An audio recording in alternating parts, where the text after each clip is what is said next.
today I have a nice little Halloween special for you. This is Elvira by BanditoBrandino. Bandito had reached out to me a while back to be the first person to pick this lock, and I was asked to kind of give a little bit of my feedback on the alterations that are in it. The only thing that I know about what's in it is there's some form of countermilling in it, and so because of that, I will be kind of giving a little bit of insight in how I do countermilling to make challenge locks harder. So other than the countermilling that's in it, I have no idea what else is in it. It could be anything. So, all right, so let's go ahead and get started. As you can see, we have a little buddy here for Halloween. All right. Also, we have a book. This is the book for Elvira. As you can see, I am the very first person to pick this. I'll go ahead and let you pause this to be able to read it fully. But there's also Bandito's name and the date it was made. All right, there's that. Let's go ahead and grab the lock. The key is in there, but I will not be taking that out until I pick it. There is the lock itself. I like the little blood drop there. Very cool. And of course we will shim it. There are 6, as you can see, as well. So let's see if we can do this. We'll be picking in hand with a hand vise 2.0. And I'll be using a 50 thousandths top the keyway. I'm gonna go like this to make sure all those pins are all the way down. All right. This is by Sparrows, by the way. And for the pick, I will be using a gem shape by Bare Bones in 23 thousandths. I might also be using something else depending on how deep these pins are.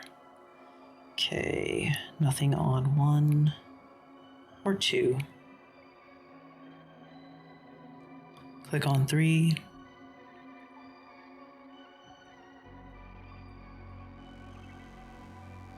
Possibly click on 5. Sorry, not 4.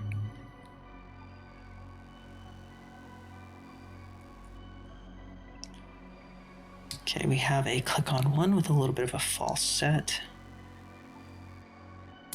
Click on 3, and we have a very deep false set. We're going to go ahead and look for some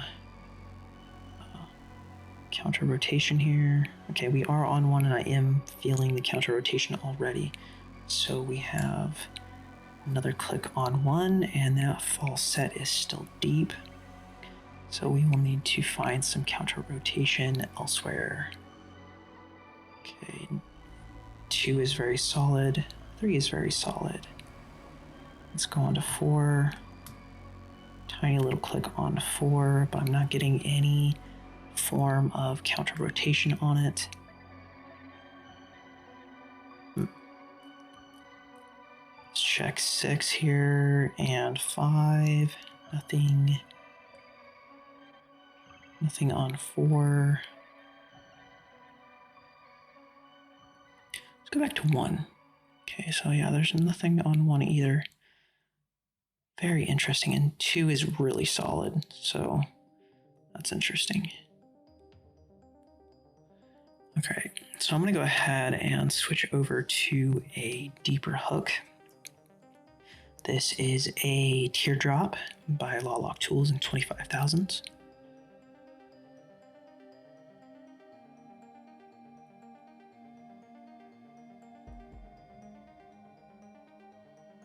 Okay.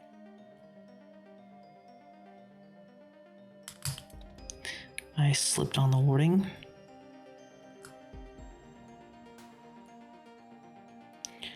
Nothing on 4 or 5.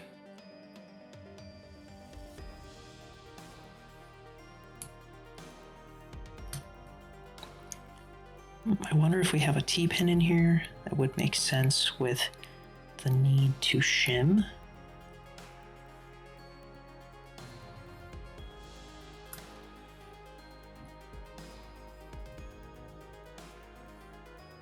I wonder if there's... I mean, there might be trap pins in here, but I don't think so. Doubt that there are.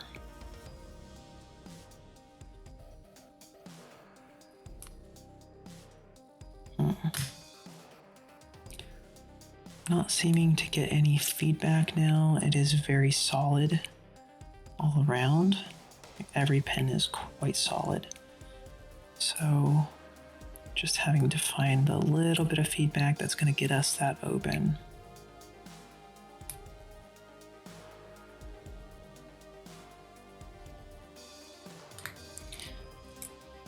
Must be a pin that's hidden behind something that is low.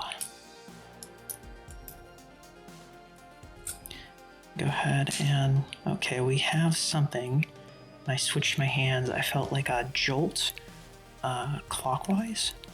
So there is something, and I was towards the back at the time. I wonder if there's a T-pin in 6.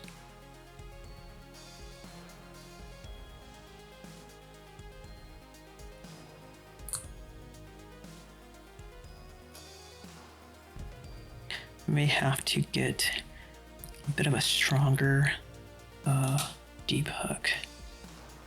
You know what? I'm gonna go ahead and take my Bijou in 25 thousandths, and I'm gonna bend it just a little bit to see if I can get it slightly deeper.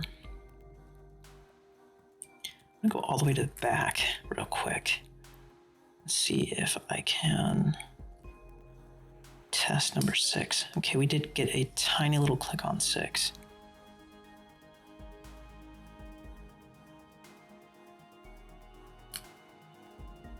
Okay, I'm getting something on 4. There we go. There's the click on 4, and we have the open. Interesting. Okay, so I'm assuming that number 4 has some countermilling in it, and just slightly caught up on it. So it was solid, but as soon as I kind of lightened up my tension and then kind of forced it up, it popped past that countermilling. But there is the open. All right, so we'll go ahead and slide all this back a little bit, and I will get this thing open. All right.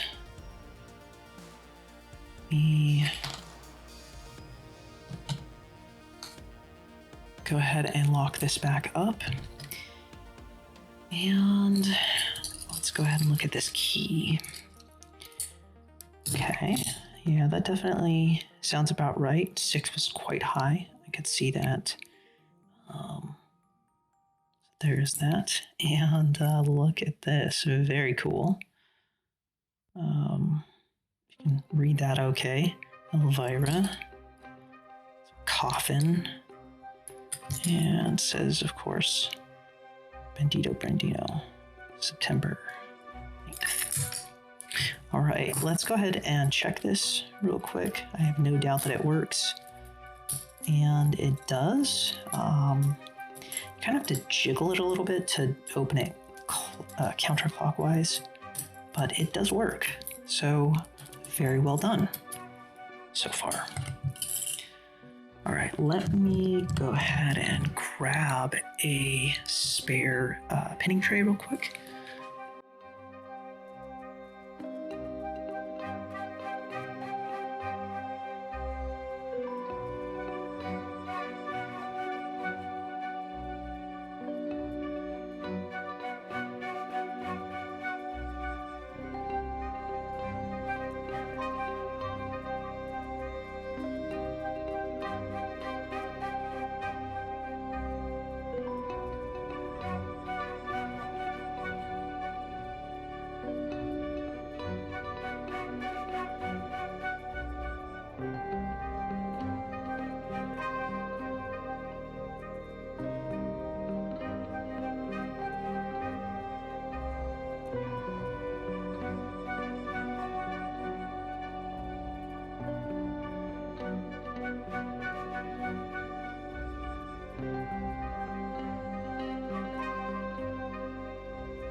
right, so let's go ahead and look at this Bible. Go ahead and grab a light to show this off a little better. I am not really seeing any alterations. Of course, the upper section of the chambers are threaded though, so you're gonna have to deal with the threading from the grub screws. But that is the Bible. Let's go ahead and look at this core again. And as you can see, 4 and 5 have the countermilling in it. Then of course there is threading in number 6. This countermilling isn't quite like, it's more of a subtle countermilling, which isn't necessarily a bad thing, but it also can be difficult depending on the pins that you're creating. So there's that. Very good first attempt at countermilling though, for sure. All right, let's get into these pins. I'll go ahead and lift this up, walk through them. So with number 1, we have a little bit of threading, or I should say serrations, towards the top of the key pin here, number 1. And then we also have a pin and pin design.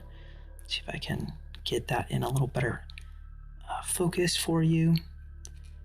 And I believe this was actually this way, but there's a bit of a taper on the outer of the driver. And then of course this is like a nail shape. And there is, if you look very closely, I'll have to set this down and see if I can pick that up so you can see it. Very kind of hard to see, but there is a serration on the bottom of that inner. All right. Let's go ahead and move on to number 2. There is a flared spool-like T-pin in the driver. Sorry, the key pin. And multiple serrations on the driver. As you can see. Okay. Number 3, it almost looks like the key pin here is a tapered driver. There's slight tapers and on either side of it. It's not quite a key pin, but it works just fine, of course. And then there is a tiny little lip at the bottom of this driver for number 3. All right, number 4, we have a serration at the top. It's a little bit wider than most serrations, but so it could act like a spool as well. And then for the driver, we have a reduced spool on one side. So this is what's going to interact with that countermilling in number 4.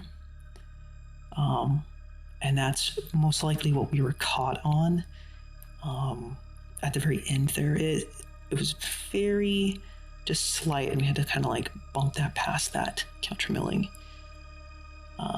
For number 5, we have a taper on the key pin, and we have a spool on the driver. Of course, this would interact with that countermilling as well, and kind of like lock up pretty well. All right, for number 6, we have a couple serrations. Let's see if I can show this off better. A couple serrations on the top of the driver, or sorry, the key pin again. And then we have a multi-step T-pin for the driver. And that's kind of flared on that upper step. Right. Let's go ahead and kind of do a little bit of a walkthrough of how these interact with each other within the countermilling. So for number 4, if you pick this up, the subtle aspect of this countermilling, it's not going to really bind up too much with that countermilling, but it is going to give a nice false set. And if you're putting too much pressure on it, it's definitely going to be somewhat difficult, but it's still manageable for sure. Let's go ahead and grab that spool in number 5 here and kind of show that off. Now this one definitely wants to bind up on both sides. See if I can get a better visual here. So this wants to bind up against that countermilling. So very good job for the first attempt, for sure. You were able to match number 5 up to that surface quite well. So very commendable on that. All right. Well, I think I'm going to put this back together. And then in my final thoughts, I will go ahead and bring in kind of like a tester core that I've put together and kind of shown how I do my countermilling and the reasons for it. But let's go ahead and put this back together.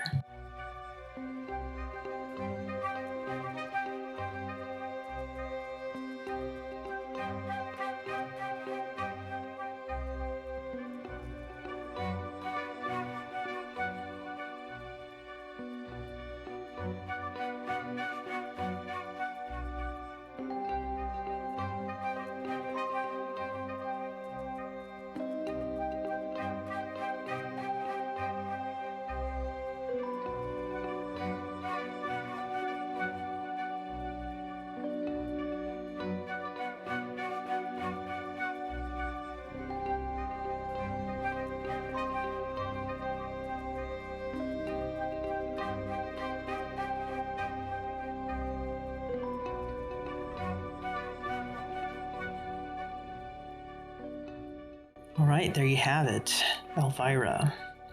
Go ahead and drop that right there. And I will go ahead and discuss a little bit about how I do countermilling. All right, so in my process of countermilling, there's 2 main things that I do. We'll go ahead and drop this pin alongside. I do have a key pin in there. I do have a key pin in there so that we can kind of show how it sets. This is a bit of a higher cut key pin, so that's kind of how I utilize things. It's quite small pin. Let me drop that in there. But essentially there are 2 steps when I'm making countermilling. I do the actual countermilling itself right here. See if I can show that to you a little bit closer. But there's 2 aspects of it. You have the rounded or square countermilling inside of the chamber, and then you have these kind of like side cutouts. And there's a reason for both of those. And let's see if we can get a better visual. Let's grab another light. Something a little bit easier to deal with. But let's go like that. And so I can show you a little bit of the angles here. So there is countermilling right here, and I use a ball-shaped bit for a router to get in there and kind of like run out that little section inside. And then my second step is to use that same ball end and cut these channels. And if I can show you that really up close so you can see it. There's that side. There's that side.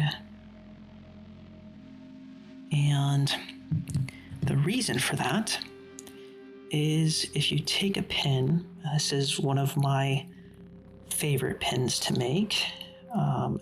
I will be making tutorials on how to make these. So I'll show you how to do all of this in future videos. But because of the way I have the key pin in there, it will sit just like that. And if you can see that, there is a lip just below that cutout in the chamber. And what that does is that catches.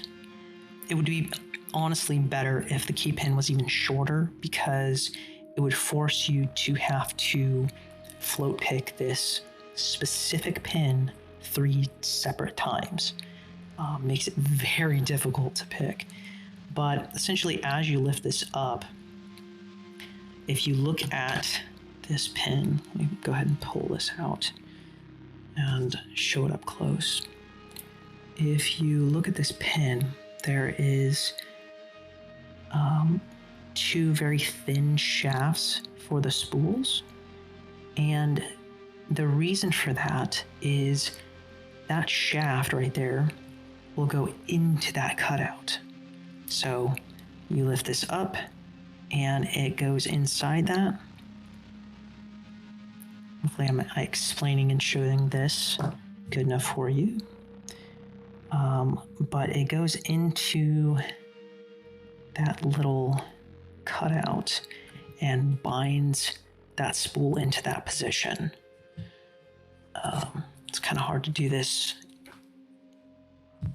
with 2 hands and not 3, but let's go ahead and kind of show a close-up of that. So see how, like, when you lift this up, this goes into it, causing a very deep fall set. And this section, this upper section of the spool right here, will get inside of that rounded out section. That's the lower part of the chamber, while the upper cutout, the shaft or the middle section of the spool will go into. So it basically forces you to manually counter rotate that chamber so that you can get around this section here. That is a little bit hard to explain, of course, but it definitely makes it very challenging to deal with. Let's go ahead and put that back in there. And if you're wanting to make a lock super hard, this is definitely a way to do it. I found that it really makes it difficult, especially if you're having to make this driver travel a very long distance in the chamber. It gives you a lot of opportunities to do that multiple times in a row.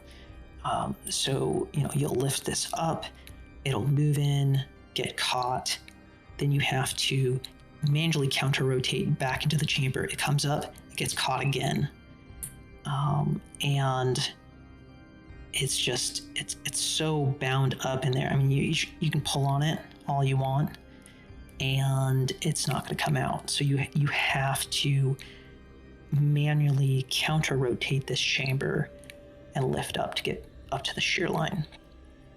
Hopefully I was able to explain that okay. Let me go ahead and show you what it would be like if the key pin was shorter. So if it's shorter, see if I can grab this okay. But if the key pin is shorter with this specific style of pin, it'll actually go and have to do that 3 different times. So I do not have a key for this core, so I'll be very careful.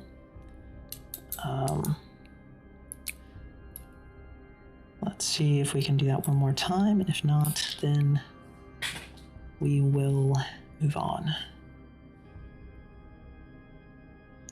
So since you have multiple sections, the distance of, or the full size of this pin, you can get multiple times that it gets caught. Okay, well, regardless, you should kind of get an idea of what I'm talking about. Well, the reason for these cutouts on the side like this, these cutouts, is because the shaft of that spool will go into that and force the spool to get caught on these lips right here. So like when there's a lip there, if you can see that, it really works very nicely to make it difficult. Now, something to note, I definitely want to mention this, is these chambers need to be, you need to be very careful when you make these chambers, because what happens is if they're too wide, your key won't work, or it'll be super easy to get out of that channel. So what I try to do is I would never use like a T-pin in this, because it'll get in there and it will get locked up so bad that there's no way for you to even use the key properly. So the countermilling in these types of chambers, it needs to be a very wide spool like this. I mean, this is the full diameter of regular pin. So as it gets up to this point, it can ride past that and works perfect. As you can see, it's wider than that channel. So once your key's actually in there, it's going to work just fine, no matter what, because you're already at the shear, so there's no issues. And of course, when I make my videos on how I make these pins and how I do all of this in the future, I will go in depth in how I do this, how I figure out what the size is, all of that, kind of explain it better in a better way, and kind of explain my thought process and why I do it that way. But anyways, it's kind of a generalization, I guess, of why you do it and what it can accomplish. There's a really good image of how it gets bound up in there. Really super nice. So anyway, we'll go ahead and move on and kind of talk a little bit more about Elvira. All right, well, anyways, there you have it. There is Elvira. Very cool job by Bandito. Thank you again, Bandito, for sending this to me and kind of getting me to have some feedback for you and all of that. If you do have some more questions on my process, I'm always available to kind of chat about it and everything like that. But hopefully I was able to kind of get the gist of why I do it and how you can make it more evil, or just harder in general, maybe not necessarily evil. But anyways, thank you all so much for bearing with me on this long video, and thank you for picking with me today. I hope you all have a wonderful Halloween.